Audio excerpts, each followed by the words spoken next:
बिहार में विधानसभा चुनाव हाल ही में कराए जाएं तो किस पार्टी की बनेगी सरकार और कौन बनेगा बिहार का अगला मुख्यमंत्री?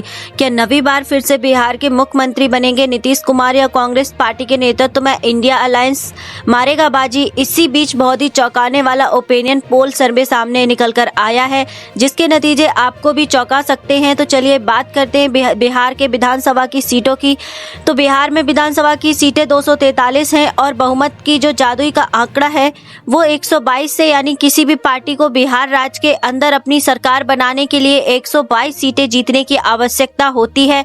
तो चलिए जानते हैं दोस्तों इस बार के विधानसभा चुनाव में किस पार्टी की बनेगी सरकार। तो चलिए जानते हैं, जिला बार देखते हैं कि किस पार्टी के खाते में कितनी सीट जाने का अनुमान है। तो आइए बात करते हैं सबसे पहले जिले की बिहार की। तो सबसे पहला जिला आता है अररिया। अररिया जिले में विधानसभा की 6 सीटें हैं। बीजेपी यानी भारतीय पार्टी जनता की एनडीए के खाते में एक बार फिर से 4 सीट आने का अनुमान है।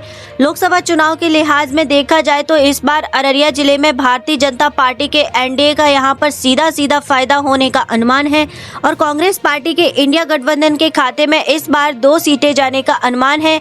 अन्य पार्टी के खाते में इस बार 0 सीटें आने का अनुमान है। तो वहीं अगले जिले की बात करते हैं तो बिहार का अगला जिला है दरभंगा।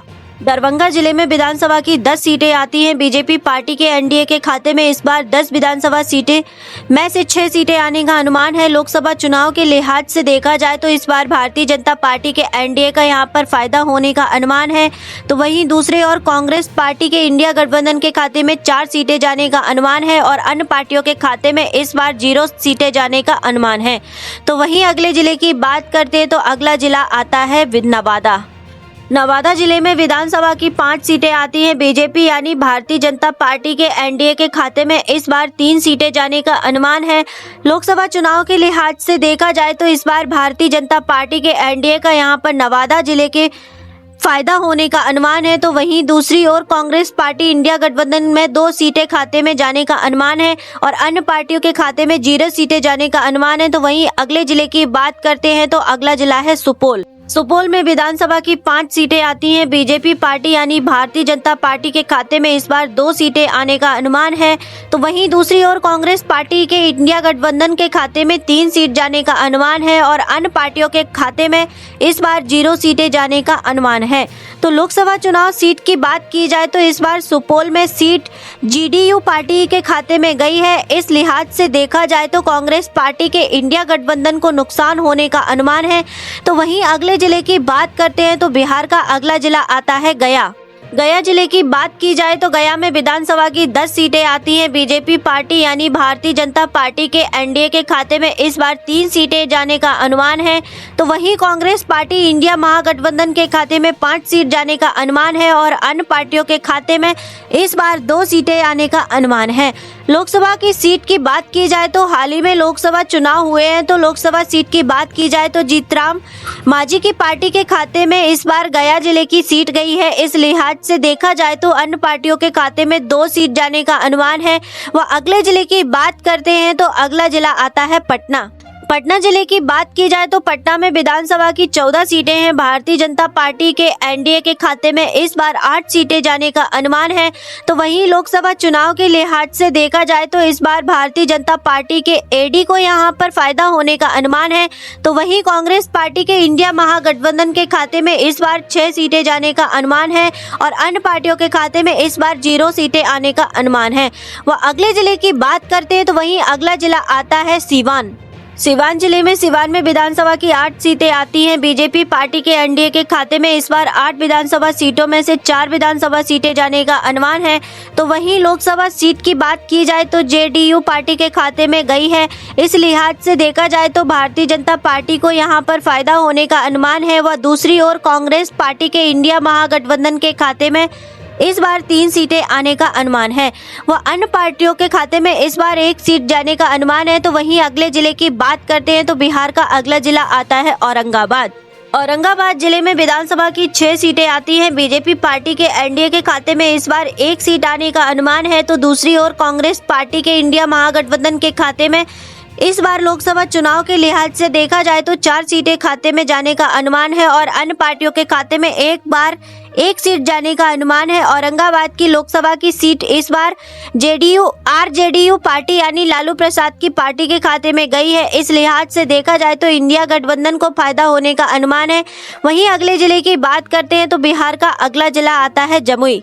जमुई जिले में विधानसभा की 4 सीटें आती हैं। बीजेपी पार्टी यानी भारतीय जनता पार्टी के खाते में इस बार 1 सीट जाने का अनुमान है, तो कांग्रेस पार्टी इंडिया गठबंधन के खाते में भी 1 सीट जाने का अनुमान है। अन्य पार्टियों के खाते में इस बार 2 सीटें जाने का अनुमान है। तो लोकसभा की सीट की बात की जाए तो LGPR पार्टी के खाते में गई है। इस लिहाज से देखा जाए तो अन्य पार्टियों के यहाँ पर फायदा सीधा होने का अनुमान है। तो वहीं अगले जिले की बात करते हैं तो बिहार का अगला जिला है पूर्णिया।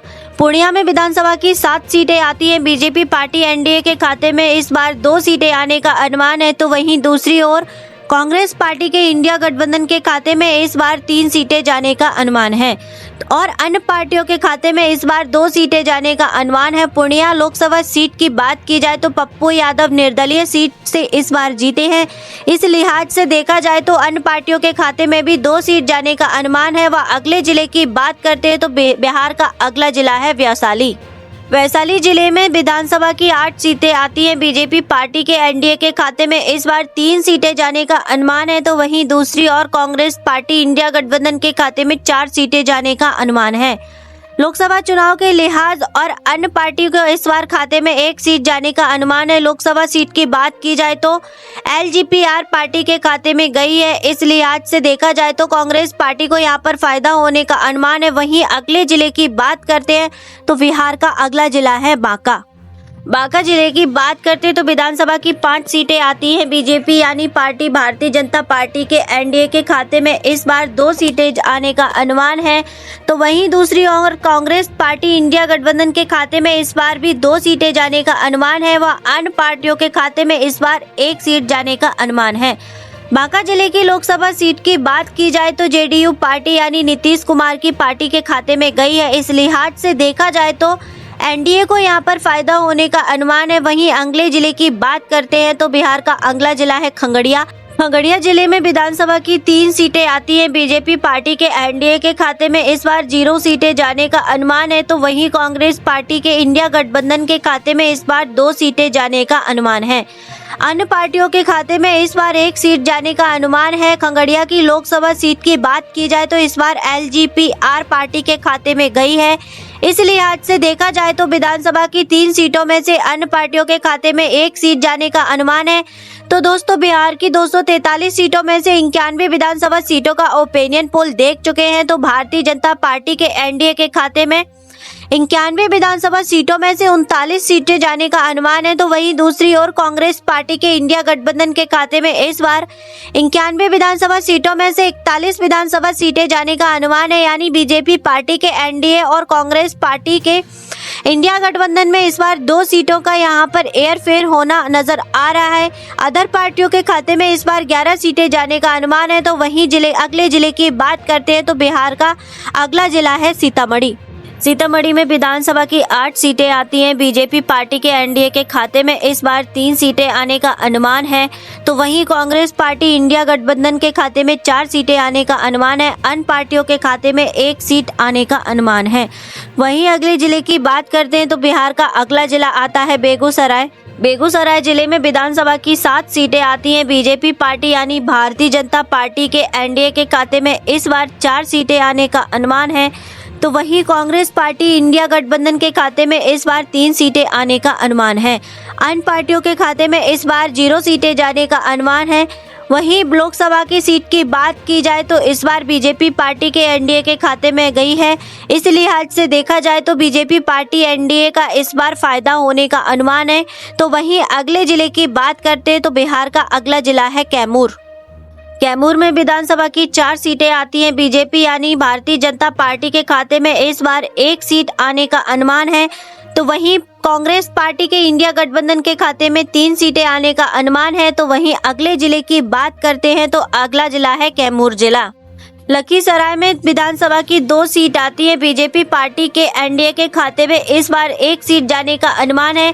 वह कांग्रेस पार्टी के इंडिया गठबंधन के खाते में भी 1 सीट जाने का अनुमान है। लखीसराय में देखा जाए तो इस बार दोनों पार्टियों में कांटे की टक्कर होने का अनुमान है। लोकसभा की सीट की इस बार बात की जाए तो लखीसराय की इस बार 1 सीट कांग्रेस पार्टी के खाते में गई है, तो लिहाज अभी से देखा जाए तो कांग्रेस को यहां पर फायदा होने का अनुमान है। वहीं अगले जिले की बात करते तो बिहार का अगला जिला है कटिहार। कटिहार जिले में विधानसभा की 7 सीटें आती हैं। बीजेपी पार्टी एनडीए के खाते में इस बार 2 सीटें आने का अनुमान है, तो वहीं कांग्रेस पार्टी इंडिया गठबंधन के खाते में इस बार लोकसभा चुनाव के लिहाज से देखा जाए तो कांग्रेस पार्टी इंडिया गठबंधन को यहां पर कटिहार जिले में फायदा होने का अनुमान है। यानी 7 विधानसभा सीटों में से 5 सीटें आने का अनुमान है। वह अन्य पार्टियों के खाते में इस बार 0 सीटें जाने का अनुमान है। कटिहार की लोकसभा सीट की बात की जाए तो कांग्रेस पार्टी इंडिया गठबंधन के खाते में गई है। इस लिहाज से देखा जाए तो कटिहार में कांग्रेस पार्टी को इंडिया गठबंधन को अच्छा खासा फायदा होने का अनुमान है, तो वहीं अन्य पार्टी के खाते में कोई सीट न जाने का अनुमान नहीं है। वहीं अगले जिले की बात करते हैं तो अगला जिला आता है भागलपुर।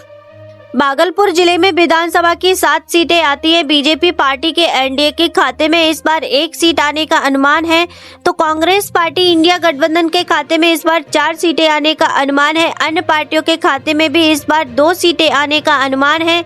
वहीं अगले जिले की बात करते हैं तो बिहार का अगला जिला आता है मधुबनी।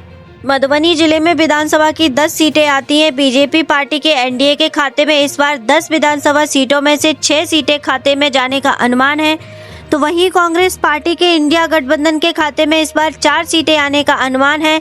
तो लोकसभा की सीट की बात की जाए तो मधुबनी की इस बार बीजेपी पार्टी यानी भारतीय जनता पार्टी के एनडीए के खाते में गई है। इस लिहाज से देखा जाए तो भारतीय जनता पार्टी के एनडीए को इस बार मधुबनी में फायदा होने का अनुमान है और अन्य पार्टियों के खाते में इस बार 0 सीट जाने का अनुमान है।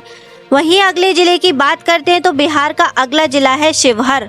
शिवहर जिले में विधानसभा की 1 सीट आती है। इस बार बीजेपी पार्टी के एनडीए के खाते में जाने का अनुमान है और लोकसभा की सीट की बात की जाए तो इस बार जेडीयू पार्टी और नीतीश कुमार की पार्टी के खाते में गई है। इस लिहाज से देखा जाए तो शिवहर की लोकसभा की सीट की इस बार भारतीय जनता पार्टी के एनडीए के खाते में गई है।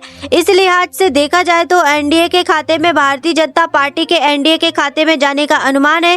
कांग्रेस पार्टी इंडिया गठबंधन के खाते में 0 सीट जाने का अनुमान है और अन्य पार्टियों के खाते में इस बार 0 सीटें आने का अनुमान है। तो वहीं अगले जिले की बात की जाए तो अगला जिला है भोजपुर।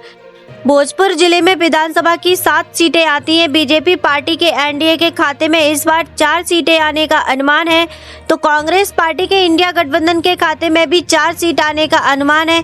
यहां पर देखा जा रहा है दोनों ही पार्टियों में सीधे कांट की टक्कर बनने का अनुमान है। अन्य पार्टियों के खाते में इस बार 0 सीटें जाने का अनुमान है।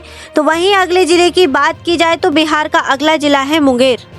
मुंगेर जिले में विधानसभा की 3 सीटें आती हैं। बीजेपी पार्टी के खाते में 1 सीट जाने का अनुमान है, तो कांग्रेस पार्टी के इंडिया गठबंधन के खाते में भी 1 सीट जाने का अनुमान है। अन्य पार्टियों के खाते में भी 1 सीट जाने का अनुमान है। तो वहीं लोकसभा की बात की जाए तो मुंगेर जिले की इस बार जेडीयू पार्टी नीतीश कुमार की पार्टी के खाते में गई है। इस लिहाज से देखा जाए तो इस बार अदर पार्टियों के खाते में भी 1 सीट जाने का अनुमान है। वहीं बात कर ली जाए तो अगला जिला आता है बक्सर। बक्सर जिला में विधानसभा की 4 सीटें आती है। बीजेपी पार्टी के खाते में 1 सीट जाने का अनुमान है, तो कांग्रेस पार्टी इंडिया गठबंधन के खाते में भी 1 सीट जाने का अनुमान है। अन्य पार्टियों के खाते में इस बार लोकसभा चुनाव के लिहाज से देखा जाए तो 2 सीट जाने का अनुमान है। तो वहीं अगले जिले की बात की जाए तो बिहार का अगला जिला है गोपालगंज। गोपालगंज में विधानसभा की 6 सीटें आती है। बिहार में बीजेपी पार्टी के एनडीए के खाते में इस बार 2 सीटें जाने का अनुमान है, तो कांग्रेस पार्टी के इंडिया गठबंधन के खाते में 3 सीटें जाने का अनुमान है और अन्य पार्टियों के खाते में इस बार 1 सीट जाने का अनुमान है। तो वहीं अगले जिले की बात करते हैं तो बिहार का अगला जिला आता है पूर्वी चंपारण। पूर्वी चंपारण में विधानसभा की 12 सीटें आती हैं। बीजेपी पार्टी यानी भारतीय जनता पार्टी यानी एनडीए के खाते में इस बार 7 सीटें जाने का अनुमान है। लोकसभा चुनाव आपके लिहाज से देखा जाए तो इस बार भारतीय जनता पार्टी के एनडीए को इस बार पूर्वी चंपापार में फायदा होने का अनुमान है। तो कांग्रेस पार्टी के इंडिया गठबंधन के खाते में इस बार 5 सीटें जाने का अनुमान है। तो वहीं अन्य पार्टियों के खाते में 0 सीटें जाने का अनुमान है। तो वहीं अगले जिले की बात कर लेते हैं। तो बिहार का अगला जिला है रोहतास। रोहतास जिले में विधानसभा की 7 सीटें आती हैं। बीजेपी पार्टी यानी भारतीय जनता पार्टी के एनडीए के खाते में इस बार 2 सीटें जाने का अनुमान है। तो मैं दूसरी ओर कांग्रेस पार्टी इंडिया गठबंधन के खाते में भी 5 सीटें जाने का अनुमान है। इस बार की लोकसभा की सीट कांग्रेस पार्टी के इंडिया गठबंधन के खाते में गई है। इस लिहाज से देखा जाए तो विधानसभा सीटों में इस बार 7 विधानसभा सीटों में से 5 विधानसभा सीटें जाने का अनुमान है और अन्य पार्टियों के खाते में इस बार 0 सीटें जाने का अनुमान है। तो वहीं हमारे दोस्तों चैनल पर पहली बार आए हो तो चैनल को जरूर सब्सक्राइब कर लीजिए। वीडियो पर